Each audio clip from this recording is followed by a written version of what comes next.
rahmatullahi wa barakatuh. Assalamu alaikum wa rahmatullahi wa barakatuh. Bismillah ar-Rahman ar-Rahim. Alhamdulillah. Wassalatu wassalamu ala Rasulillah wa ba'd. Welcome to our Friday Family Night program. Perhaps this might actually be one of the programs where the F in family may be at its strongest ever in the history of IIOC, because for many people they're probably at home, hopefully with their families, if their families are there, and maybe in one room watching together. So it becomes like a real family night where everyone is actually attending the same event, or at least for some families. So for those of you who, almost everyone is aware of the situation of what's going on in the world right now and why we are broadcasting an FFN rather than actually having a live program here in the masjid. But I am still here, the only one here, except our tech person. And we're still able to, by the blessing of Allah and by the mercy of Allah, to have the technology to be able to actually deliver a presentation for our Friday Family Night, so that these programs can continue and people can at least continue to benefit while watching online and learn something. So let's begin. Alhamdulillah wa salatu wa salamu ala Rasulillah. You know, the situation that we're living in today, it's really important to understand what the perspective of a believer is supposed to be. The Prophet Muhammad sallallahu alayhi wa sallam, peace and blessings be upon him, he said that the believer has a special way of understanding the world. And the way he put it was this. He said, "Ajaban li amril mu'min." It's a very amazing thing. The situation of a believer, of a Muslim, is amazing. It's truly amazing. He says, "Inna amrahu kullahu khair." So everything for the believer, for him or her, is good. Everything is good, depending on the way they look at it. And he says, وَلَيْسَ ذَاكَ لِأَحَدٍ إِلَّا لِلْمُؤْمِنِ. And that's not for anyone else besides a person who is a believer, has true faith, and understands the reality of this world. He said, إِنْ أَصَابَتْهُ سَرَّةٌ شَكَرٌ. If some calamity befalls a believer, they are, if some, some good thing afflicts someone, or if a good thing happens to someone, right, what are they going to do? Shakar. They're going to be thankful for whatever good thing happens. Now this applies to everyone across the board, right? It doesn't matter believer or non-believer. Something good happens to you, you're happy. You know, you got some benefits in life, you got a raise, pay increase at work, something good happened in your family, you're happy. It's good for you. You may not always be thankful to God, but you're still happy with what happened. So he's saying the believer, when something good happens, they are thankful to God. They're thankful to Allah. And that's good for them. He says, فَكَانَ خَيْرًا لَهُ. And that is good for them. وَإِنْ أَصَابَتْهُ ضَرَّاء. And if some calamity or some harm afflicts them, صَبَر. They're patient. Right? فَكَانَ خَيْرًا لَهُ. And that is good for them as well. Basically, when something good happens to people normally, that's considered good. When something bad happens, that's bad. But for a believer, a bad thing can actually be turned around and turn into a good thing. Why? Because as Muslims, we believe that this life is not the be-all and the end-all of existence. There is going to be reward and punishment in the next life. And if we act the way that Allah wants us to act, then it's going to be actually good for us in the long run. It may not feel good maybe sometimes in this life, but there is a benefit in that. And that's the attitude of a believer. So I want to mention a few points regarding this novel coronavirus and understanding how we're supposed to react to it and what are some of the benefits that we can actually see or get out of this pandemic that we're experiencing today. So I'll mention about 7 or 8 different points. The first point is that a pandemic like this, which is widespread, virus which is spreading around, it's, affecting societies around the world, it actually makes us humble as people, and it makes us humble as a community. Now, what does that mean? Humility, right? Humility is the opposite of arrogance. And if you look at societies, if you look at communities, if you look at countries, many of them become very arrogant when they're powerful, when they have military, when they have technology, when they have a strong economy. What ends up happening, these developed countries with developed economies and developed technology and all of that stuff, even the ones that have nuclear powers, they become very arrogant. Civilizations become arrogant, and they start to think that nothing can bring them down. And that's actually usually the start of their decline and the start of their fall. And when Allah subhanahu wa ta'ala sends a reminder, He sends something which, begins to either weaken that civilization or begins to destroy that civilization, that's a reminder for people that if you become arrogant and you think that nothing can stop you, and you start to think that, we're the most powerful, civilization that has ever existed in the history of the world, in the history of the earth, and nobody can touch us, and no one can do anything to us, and we can act however we want, Allah sends a sign. And this is one of those signs. And if you look at the sign that He's sending this tiny little virus, which is probably, under a microscope, it's like 20 nanometers or something like that they're saying. It's this tiny little virus, and it is destroying these powerful societies and these powerful civilizations and putting them to a halt. And if you look at that, that is the way that Allah subhanahu wa ta'ala has done things throughout history. There are two groups of people mentioned in the past in the Quran, whom this reminds me of these two groups. One of them is known as the Ad, and the other one is known as the Thamud. The people of Ad, they were very powerful people, and they developed a very powerful civilization. And there was a prophet that was sent to them. The prophet's name was Hud. And he came and he warned his people, and they did not, heed the warning. So what happened? Allah subhanahu wa ta'ala destroyed that entire civilization. And then He mentions another society in the Quran, another civilization that came after the Ad. They're the people of Thamud. And the people of Thamud, they were sent a prophet as well. Their prophet was Salih. And Salih came and he warned the people. And he said, you know what? You people need to be humble. You need to only worship Allah. You should not become arrogant because you're powerful. And these were very powerful people. They were strong. They were prosperous in their society. And also, what they did was, these were people who used to build their homes inside of mountains. So one of the explanations that's given by historians is that they knew what happened to the people of Ad in the past and how they were destroyed and how their civilization was ruined by, quote unquote, natural disasters sent by Allah. So he said they had the idea to say, you know what? If we build our homes inside the mountain, mountain is such a powerful, object. It's such a powerful location geographically. How can, hurricanes can't affect it? Tornadoes can't, get in there to a major extent. How could they be destroyed? So they started doing that, and they became very comfortable in the fact that, we've already learned our lessons from the past. Nobody can touch us now. And at the end of the story, if we go back, I recommend you check out the story in the Quran, people of Thamud. Allah subhanahu wa ta'ala says, destroyed them with a shout. And it's not explained how they were destroyed. It could have been some type of, sound wave, technology or something like that went through the doors of their homes, even in the mountain, and completely wiped them out and destroyed them. So Allah humbles people to give them an opportunity to change their mentality. And this happened even to Muslim societies. This is not only for people who are disbelieving. If you look at the societies of Baghdad,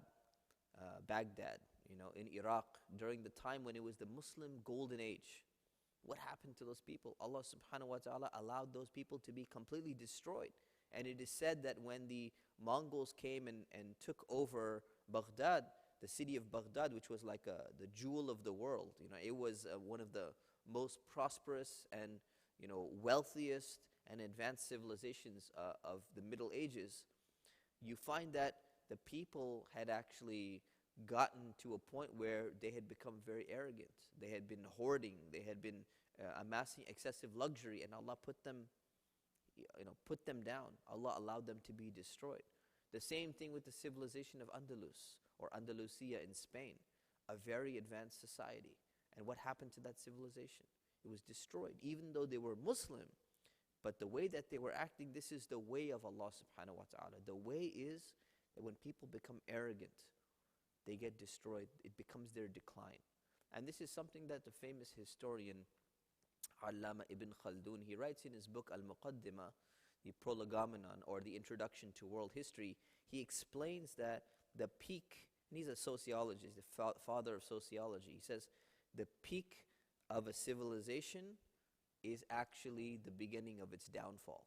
So oftentimes people think we're such a powerful, glorious civilization. Well, when you're at your peak, it's actually the beginning of your decline.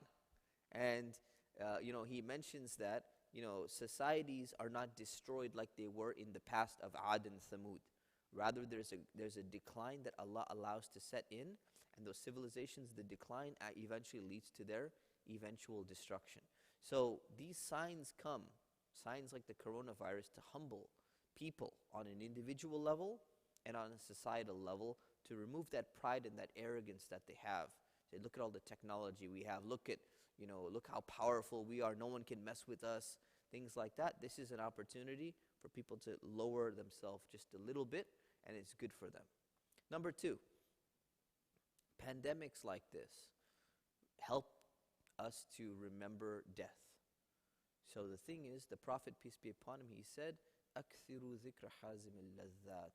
He said, you should try to remember the destroyer of pleasures often. What is the destroyer of pleasures? It's death. Meaning every single person is going to die. Allah subhanahu wa ta'ala says in the Quran, كُلُّ نَفْسٍ ذَائِقَةُ الْمَوْتِ. Every soul will taste death. Meaning there's nobody can escape from that.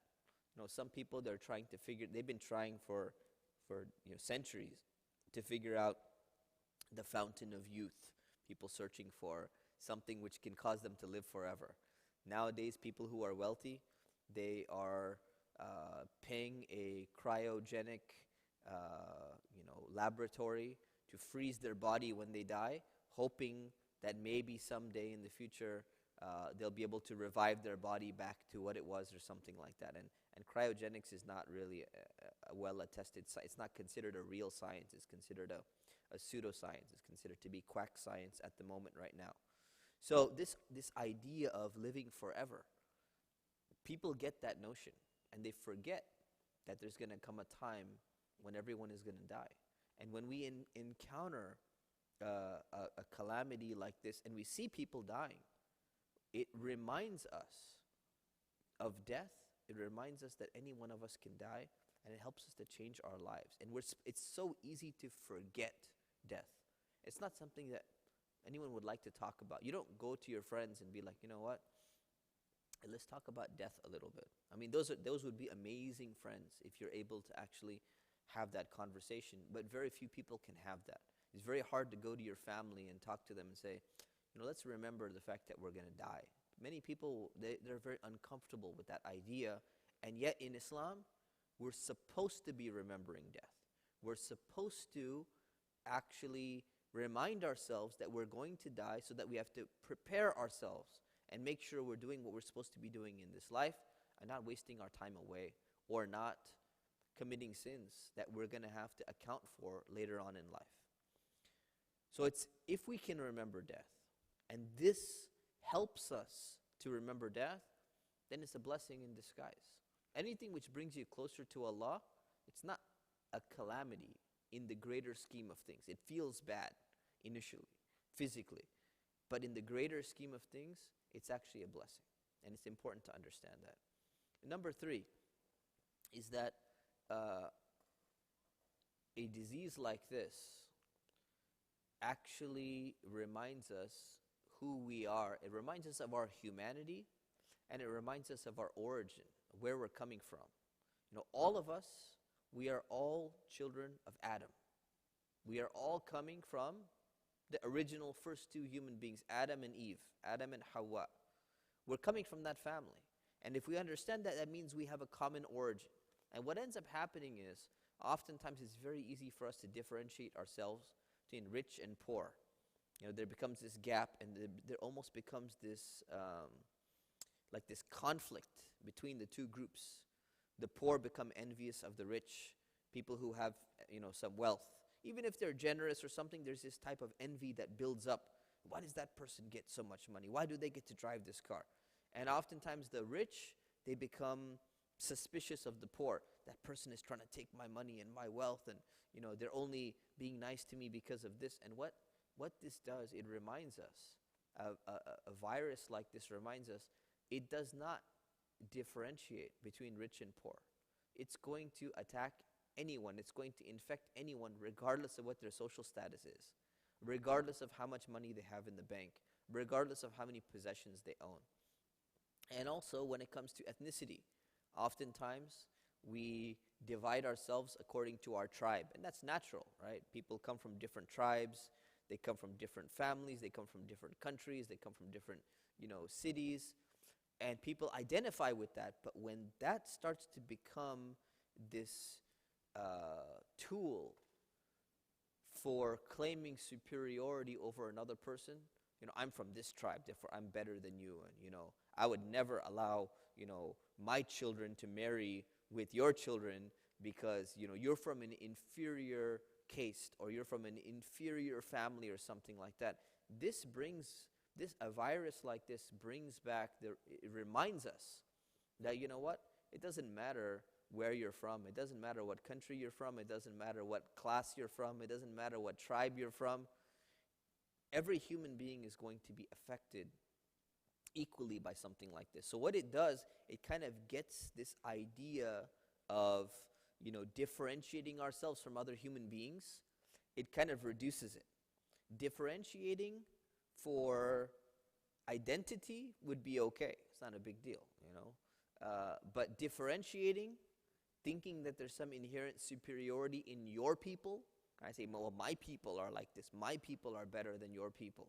This idea, it's designed to destroy that. And Islam came to remove that, came to eliminate this idea of what's called asabiyya, or this group think, that your group is better than the other group because you happen to be born in a certain family, or you have a certain type of skin color, the pigmentation in your skin somehow allows light to bounce off differently, therefore one person is better than the other person. This reminds us that, everyone is being affected. Everyone is being hit by the same thing. So it reminds us we all come from Adam. And the only differentiating factor is the person, the person who is akram. The person who is the most noble person is the one who is atqa. The one who has the most taqwa.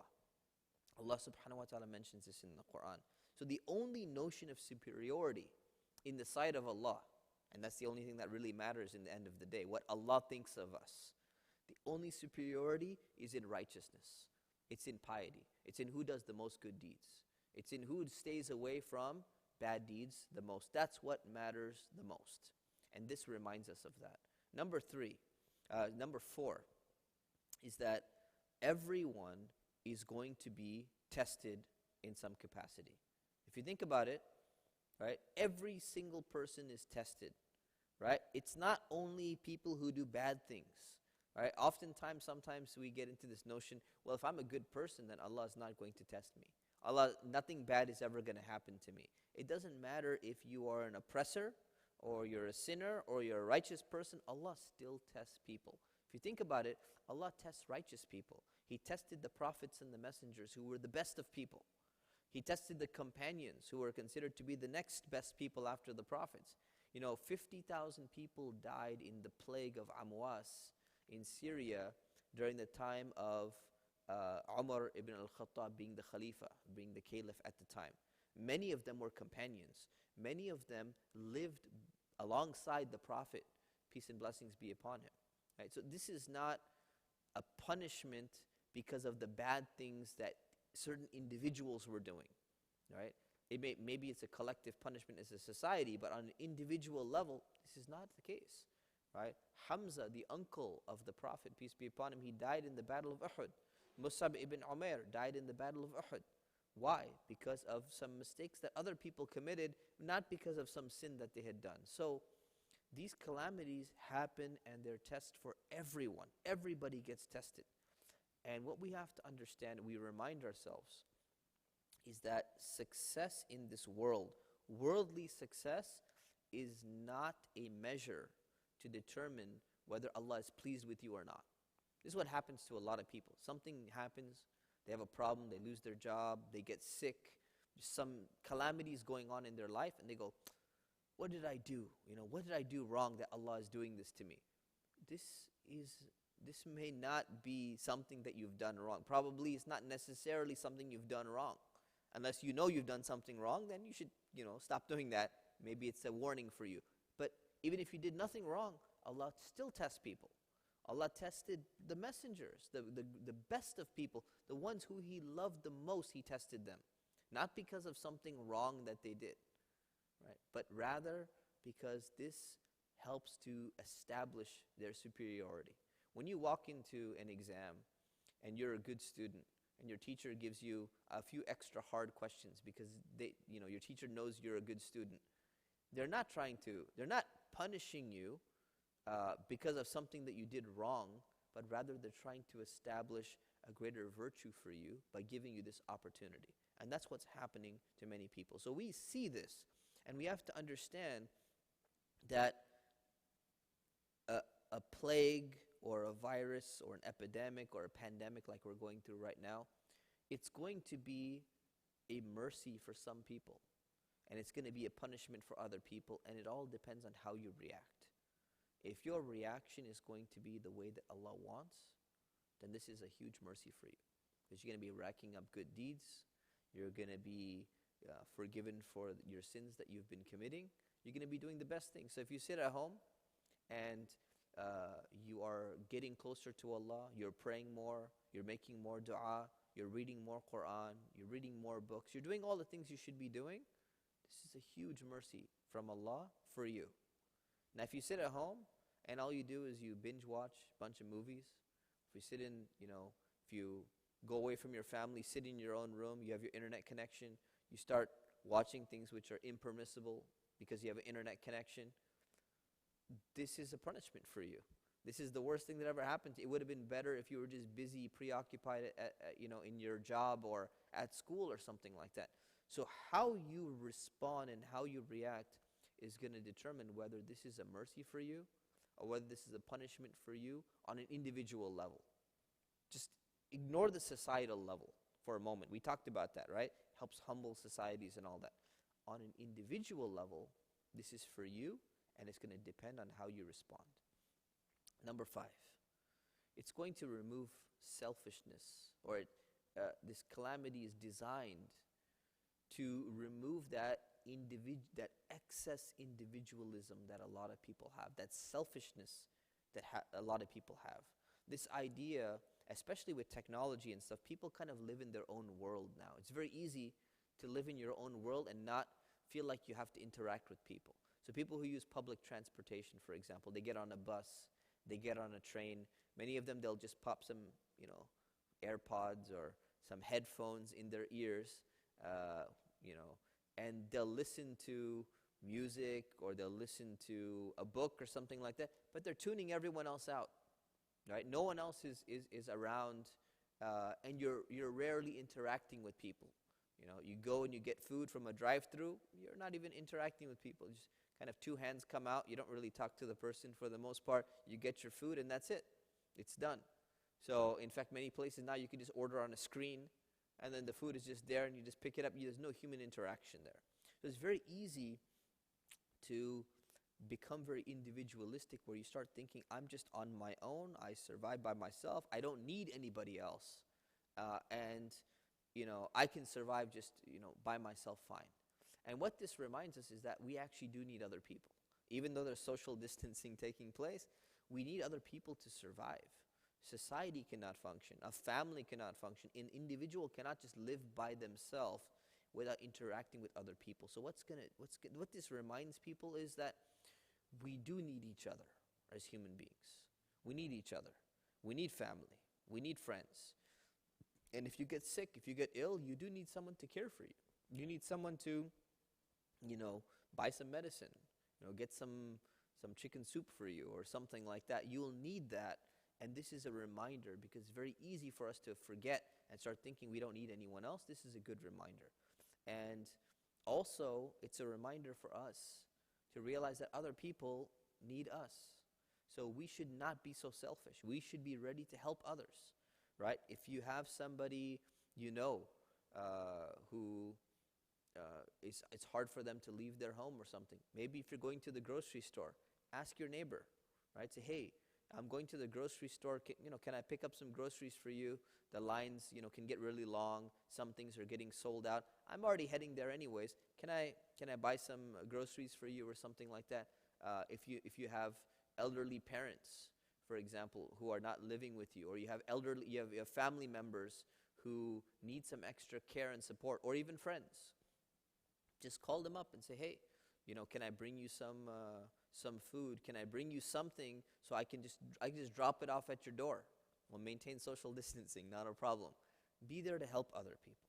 And also, don't get to the level of selfishness where you start hoarding things. And this is what's happening to a lot of people. They're going and they're buying up all the supplies.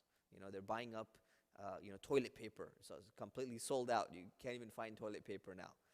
There's jokes about it, becoming like it's almost as valuable as gold, This idea of hoarding up for yourself. People go into panic mode, right?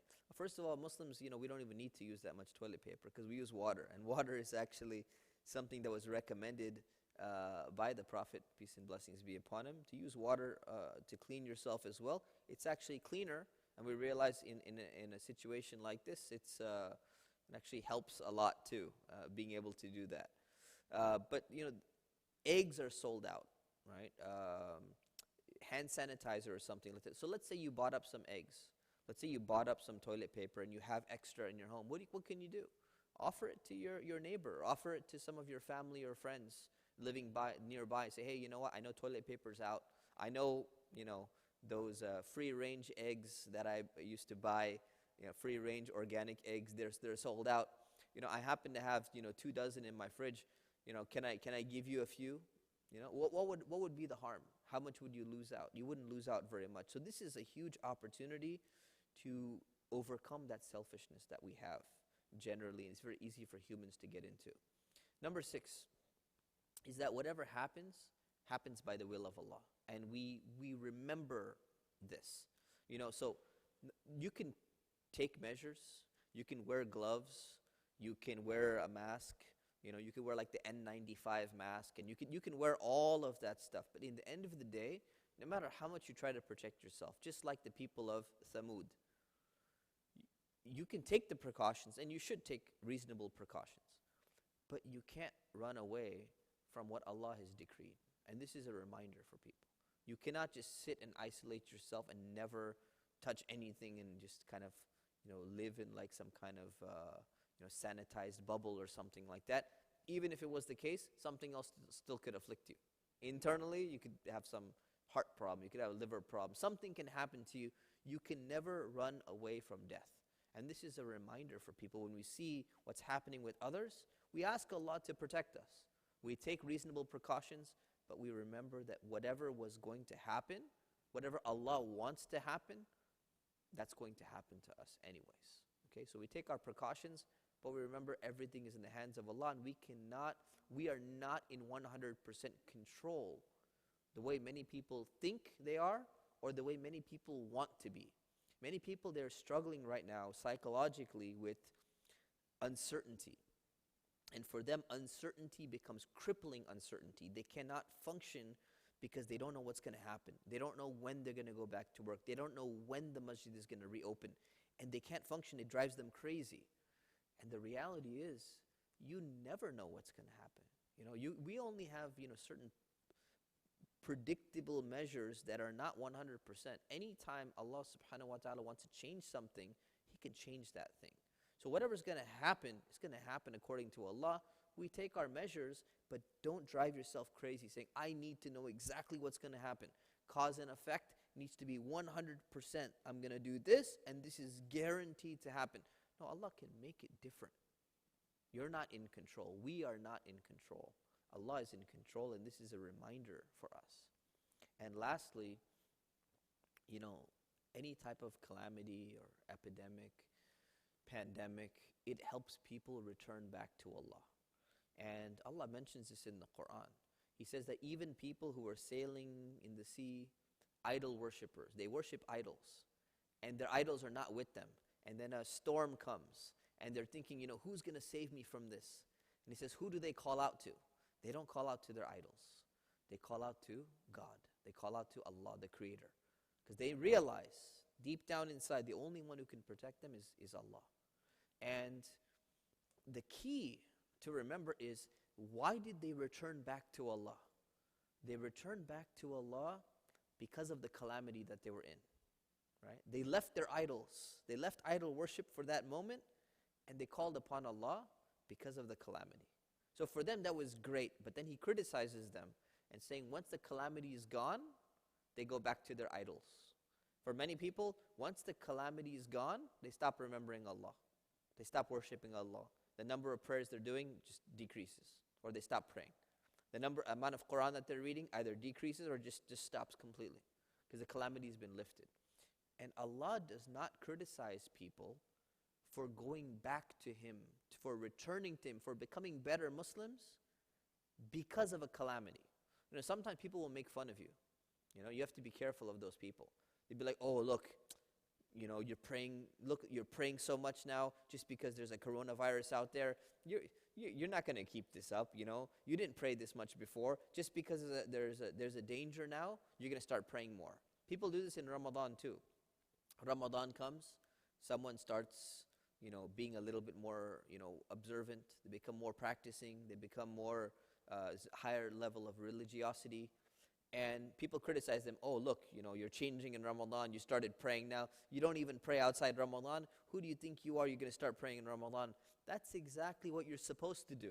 When Ramadan comes, you're supposed to increase in your worship. When a calamity comes, you're supposed to become a better Muslim. You're doing exactly what you're supposed to be doing. And Allah did not criticize those people for turning back to Him during calamity. He criticized them for not keeping up and reverting back to their old ways after the calamity was gone.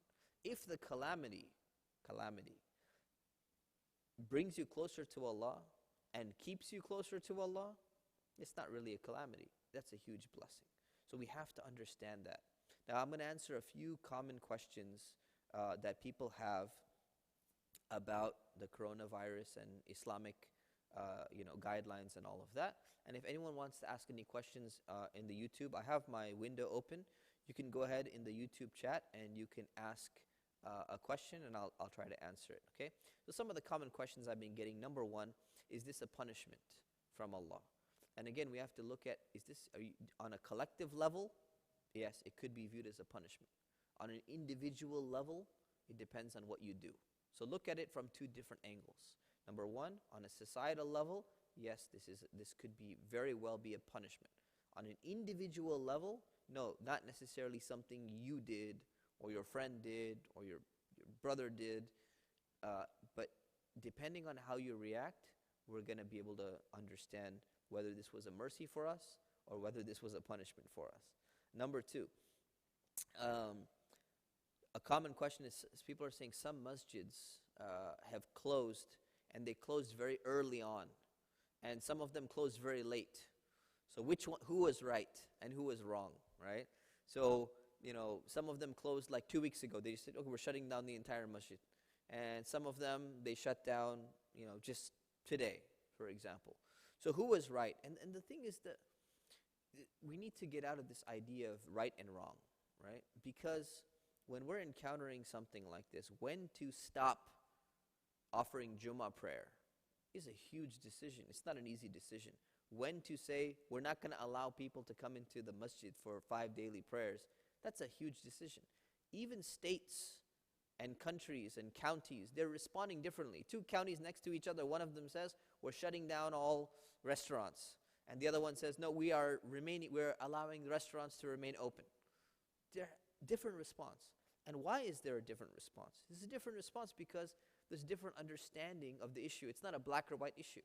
There's a gray area in understanding what extent are we supposed to disrupt our life in order to help preserve other people's lives, and to what extent are we going to make this balance between harm and benefit, or weighing between two harms that exist, which one is a lesser harm, etc., etc. So it's not an easy decision.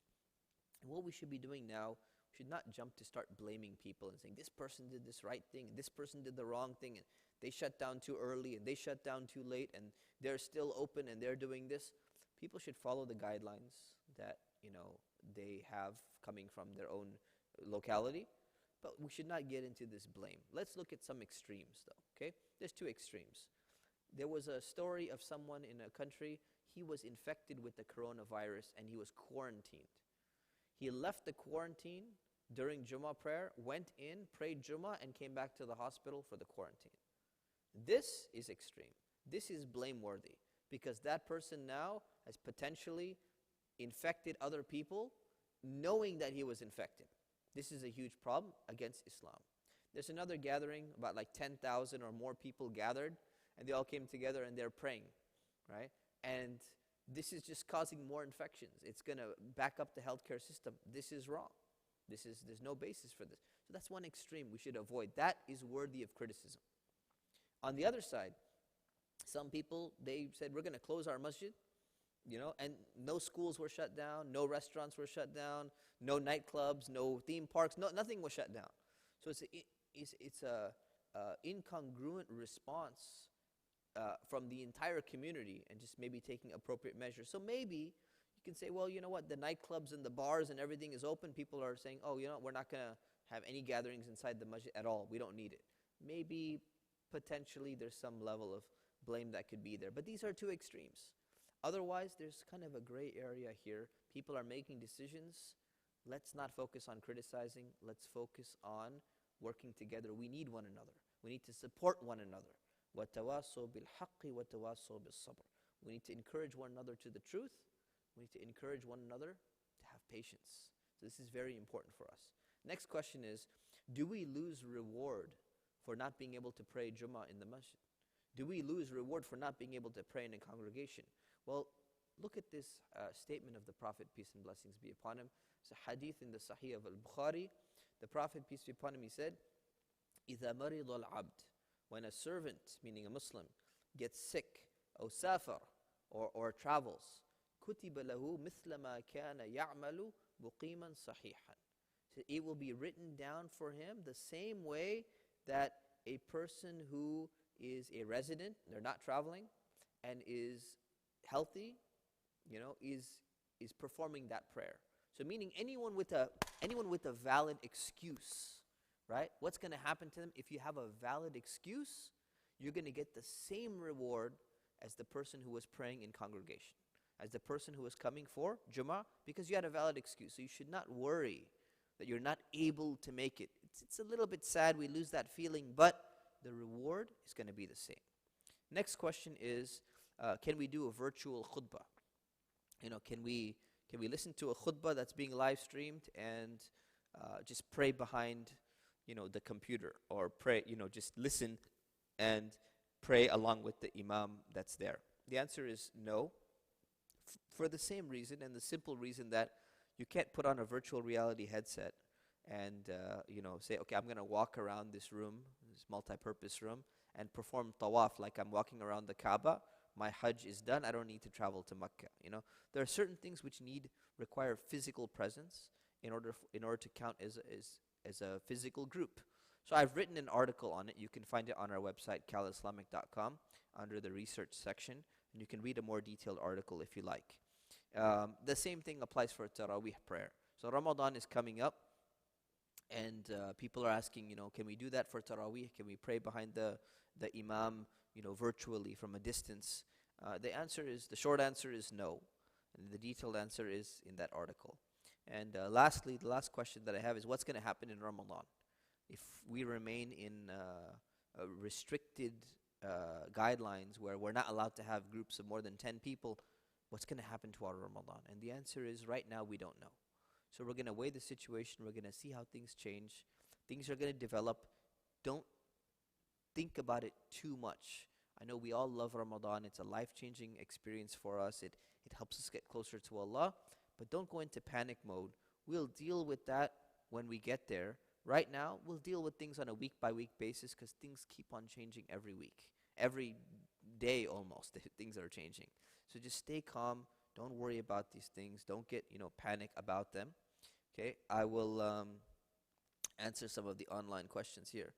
Okay, so Cynthia is saying, yeah, inshallah, this will be over when Ramadan comes. Yes, we make dua for that, and we should make dua for that. Sister Rola is saying, can we do a training for what to do in the case of death in the community during this time? That is an excellent suggestion, yeah. This is becoming a huge problem for people who are passing away, especially if a Muslim passes away and has the coronavirus. They're even preventing the ghusl or the washing to be done, or there's restrictions on how the washing can be done because they're afraid that it can still infect other people. There's even a restriction on, in California here, the gathering of even people gathering in the graveyard while the person is being buried. Usually you get, tons of family members and friends coming there. You're not even allowed to have that gathering anymore. So it becomes a huge concern. So that's a really great idea. We could definitely organize a training. I will speak with MMCC, which is the Muslim Mortuary and Cemetery Committee, who specialized in this. Hopefully we can organize a training educating people about this and what to do. Okay, so that ends our questions and that ends our program. So we ask Allah subhanahu wa ta'ala to help us to pass this test and to remove it from us. We ask Allah to forgive us for our sins. We ask Allah to remove our worries. We ask Allah to cure the sick amongst us. We ask Allah to bless Islam and bless the Muslim community. We ask Allah to make the lands safe and peaceful for everyone, and to make our families and our children righteous. And we ask Allah to make our families and our children a means of comfort and support for us, especially in these times, and not a source of agony for us. We ask Allah to make our income pure and to be blessed, and to allow this situation and allow this circumstance to bring us closer to Him and to become better Muslims. Ameen. Subhana rabbika rabbil izzati amma yasifun. Wa salamun ala al-mursaleen. Walhamdulillahi rabbil alameen. Assalamu alaikum wa rahmatullah. Stay safe.